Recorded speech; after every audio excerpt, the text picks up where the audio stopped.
बिस्मिल्लाहिर्रहमानिर्रहीम। अस्सलामु अलैकुम वरहमतुल्लाहि वबरकातुहू। हज़रत उमर रज़ी अल्लाह ताला अन्हु, जिनके बारे में हज़रत अली रज़ी अल्लाह ताला अन्हु ने अब कहा था कि इस उम्मत में रसूल अकरम सल्लल्लाहु अलैहि वसल्लम के बाद सबसे बेहतरीन हज़रत अबू बकर सिद्दीक़ रज़ी अल्लाह ताला अन्हु हैं, और उनके बाद सबसे बेहतरीन हज़रत उमर रज़ी अल्लाह ताला अन्हु हैं।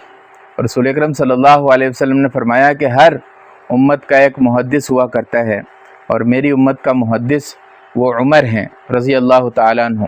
हज़रत उमर वो थे कि जिन्होंने तमाम मुसलमानों को क़याम रमज़ान के लिए जमा किया। हज़रत उमर रज़ी अल्लाह ताला अन्हु वो थे कि जिन्होंने जितने भी फ़ौजी थे उनको वज़ाइफ पहली मरतबा जारी किए। जो बीमार और नादार थे उनसे टैक्स को माफ़ किया, जिज़िया जिसे कहते हैं उसको माफ़ किया।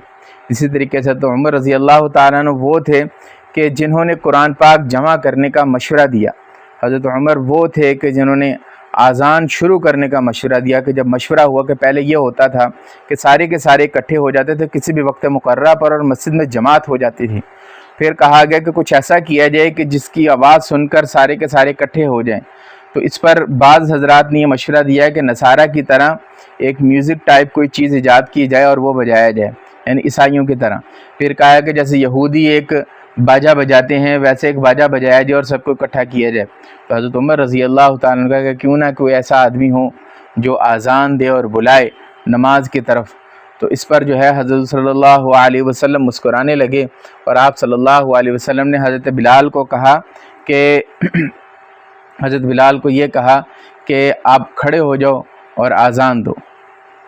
बिस्मिल्लाहिर्रहमानिर्रहीम। अस्सलामु अलैकुम वरहमतुल्लाहि वबरकातुहू। मैं हूँ हमज़ा सिद्दीकी और आप देख रहे हैं हमज़ा सिद्दीकी इन्फो। बहुत लंबे लंबे वाक़यात हैं, बड़ी लंबी लंबी स्टोरीज़ हैं, जो मैंने पहले भी ये बात कही थी कि जिससे हमारे नौजवान, हमारे बच्चे कोई भी इस चीज़ से बाखबर नहीं है, ना आशना है। बहुत लंबे लंबे वाक़यात हैं। एक वाक़या आपको सुनाते चलें जो कि अक्सर हम सुनते हैं कि एक मरतबा होता ये है कि वो एक बुढ़िया नाबीना ख़ातून होती हैं, उनके घर जाया करते थे, जाके सफाई किया करते थे, खाना वगैरह उनके सामने रख के, पानी वगैरह भर के, सारे काम करके आया करते थे। लेकिन क्या होता है कि एक दफ़ा जाते हैं तो पहले ही कोई काम करके जा चुका होता है, फिर जाते हैं तो फिर कोई काम करके जा चुका होता है। तो बहुत हैरान होते हैं। तो एक मरतबा वक्त मुकर्रर से पहले ही चले जाते हैं तो देखते हैं कि वहाँ पर हज़रत बकर सिद्दीक़ रज़ी अल्लाह ताला अन्हु उसके सारे काम कर रहे होते हैं। तो कहने लगते हैं कि अबू बकर, ये तुम ही हो सकते थे, तुम्हारे अलावा कोई और नहीं हो सकता था। और यही अबू बकर जब दुनिया से चले गए